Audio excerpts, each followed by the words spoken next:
Gwapo naman pala sa personal ang Suzuki Raider Pro.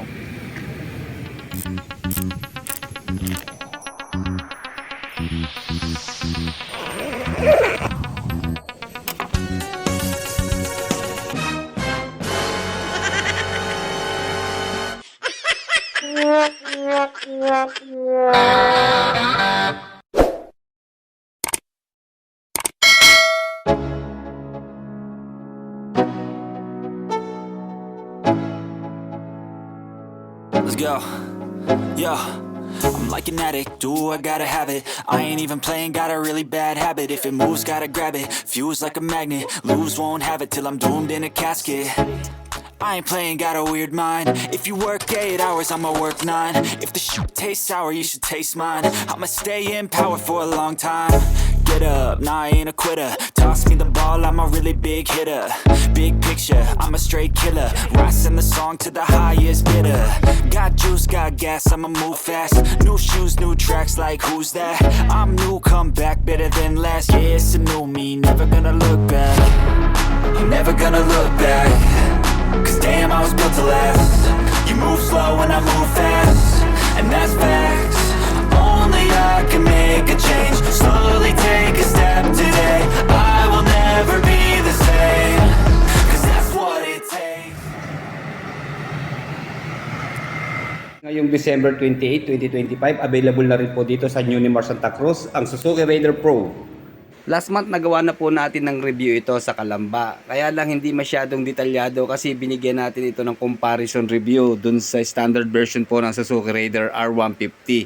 So ngayon makakapag-focus na tayo dahil solo na lang ito. Ang una ko pong napansin na pagbabago dito sa pairings ng Suzuki Raider Pro, ito pong plain like inspired na winglet. Kaya mas naging futuristic at aggressive ang kanyang forma. At nabago na nga po ang body nitong si Suzuki Raider Pro dahil nagkaroon na po rito ng storage space. Malaking tulong po ito na lalagyan ng ating cellphone lalo na kung tag-ulan. Okay, dito po sa storage. Although medyo maliit lang po siya, pero tingin ko kasya po dito ang isang cellphone. So try natin yung ating cellphone ha.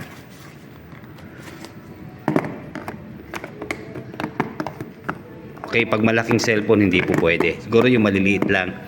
At nandito na rin po yung kanyang USB ready na charging port. So nagsosodo lang po. Then meron po siyang remote control na. Ayan po yung itsura ng kanyang remote. Meron siyang isang button sa gitna. And then pure black po siya. And then yung pong manual key niya, ito. Para dito naman po sa upuan. In case na magpapagas po tayo, ayan, dito lang sa ilalim ang bukasan. Okay, check nyo po yung kanyang upuan. Sporty design na rin po yung kanyang looks. And then dito po nakapwesto ang battery ng Suzuki Pro. And then syempre yung kanyang pong gas tank. Nasa 4 liters po ang kanyang fuel tank capacity. And then 43.4 kilometers per 1 liter naman po sa fuel consumption. At para naman po sa top speed nitong si Suzuki Raider Pro 150, all stock po ang usapan ha. Nasa 125 to 155 kilometers per hour.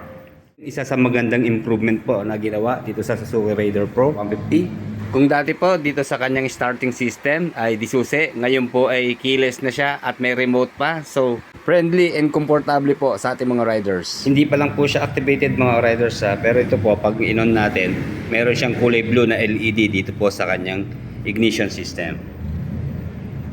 Okay, ini-expect ko yung knob niya. Sana nilagyan na rin ng susyan, di ba, para mas accessible siya.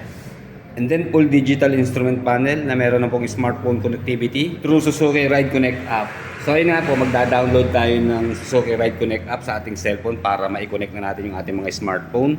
Through Ride Connect, makikita na natin yung condition ng ating motorsiklo dito sa ating cellphone. And then yun naman pong mga tawag at text natin sa cellphone, mamamonitor na rin po natin dito sa kanyang panel. Isa pa po sa special features ditong si Suzuki Raider Pro, naka-Suzuki clutch assist system na po ito. So ang sleeper assist clutch ay isa pong advanced na clutch system na nagpapagaan sa paghila ng clutch at pinapabuti ang control sa downshift. Kapaki-pakinabang po ito sa mga rider na naghahanap po ng comfort, performance at safety lalo na po sa mga long rides. And then of course, fuel injection na po ang Suzuki Raider Pro 150. And then liquid cooled po sa cooling system. Dual overhead camshaft and then 6-speed manual transmission. Easy start na rin po sa kanyang starting system. Lightweight na rin po ang plating technology nitong si Suzuki Raider Pro dahil naka Suzuki Composite Electrochemical Materials. And then sa safety features, meron na po itong anti-lock braking system at single channel ABS lang po dito sa front. And then single disc na meron pong dual piston caliper. At sa rear brake naman po, single disc na meron pong single piston caliper. At dito naman po sa rear suspension, naka swing arm type na coil spring, oil dump. At telescopic fork naman po sa front suspension. 70 by 90 by 70 naman po ang size dito sa front tire at IRC tubeless na po. And then pure black lang po sa kanyang mag wheels. Wala na po siyang decals design. 80 by 90 by 70 naman po ang size ng gulong dito sa rear. No problem po sa bahaan dahil naka-upright po ang level ng kanyang sporty na muffler. And then metal po yung kanyang heat guard na naka-chrome. 1.3 liter po sa engine oil capacity. And then bakal naman po yung kanyang brake pedal dito sa rear, ayan, pure black lang. 1 down 5 up naman po sa gear shift pattern. And then dito po sa footrest ng rider, ayan, foldable siya na aluminum. Nga pala, combined LED at bulb po sa lighting system. Dito lang po sa headlight siya naka LED. And then bulb naman po sa turning signals. Check natin yung sa stoplight, taillight, ayan, pareho pong bulb hanggang sa turning signals. May dalawang kulay lang po ang available dito sa Suzuki Raider Pro 150. Ito nga pong tech yellow and then yung candy matte burdock red. Suzuki Eco Performance for excellent fuel efficiency and lower emissions. At pagdating nga po sa performance, meron po ito maximum power na 18.1 horsepower at 10,000 RPM and 13.8 Nm of torque at 8,500 RPM. Sa curb weight naman po, tumitimbang po ito ng 115 kilos. Meron po siyang ground clearance na nasa 150 mm at 765 mm na seat height. Okay, check po natin kung komportable ba ito sa height na 5'8". Okay. Ayan, abot na abot naman natin mga riders. So, ayan. Nalapat ang ating dalawang pa, walang naka-tiptoe. And then, medyo higit na tayo. Ayan, pag gumit na tayo, medyo tiyad na tayo.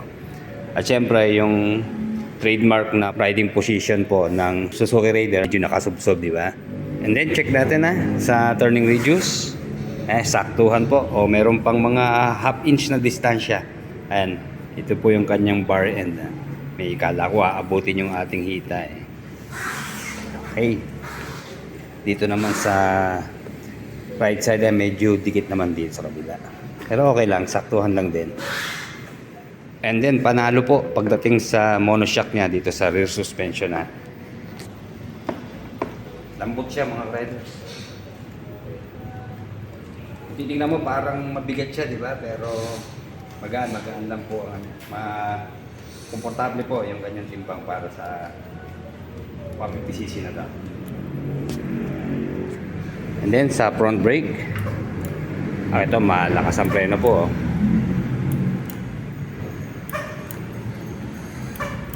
And then sa kanya pong rear brake, okay, yan, kita nyo, lakas ng response niya, di ba? Kahit walang ABS dito sa likod, okay lang.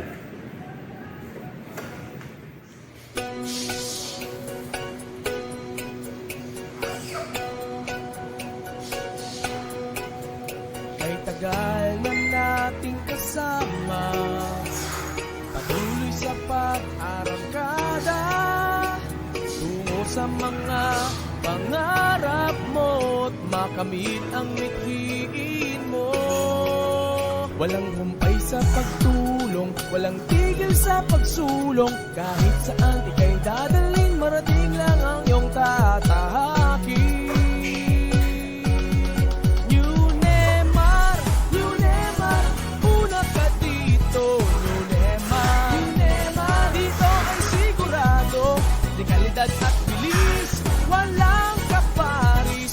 Swabe ang biyahe mo sa Unemar, tiwala ka dito.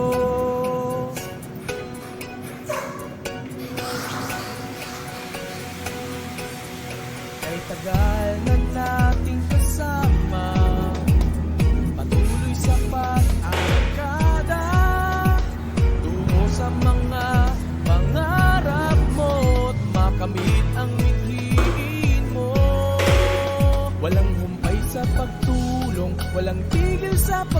tumulong kahit sa Para naman po sa updated price ng Suzuki Raider Pro 150 dito po sa Unimar Santa Cruz, Laguna. Sa cash price po ay nasa 146,900 pesos. Magda-down po tayo ng 14,900 sa installments, and then sa 12 months po 14,822 monthly. Sa 24 months naman po ay 9,270, at sa 36 months, 3 taon, 7,419 monthly. Ayan po ang update sa presyo ng Suzuki Raider Pro 150 ngayong December 28, 2025. Maraming salamat po sa panonood mga riders. Like, comment, and subscribe sa ating channel. Happy New Year!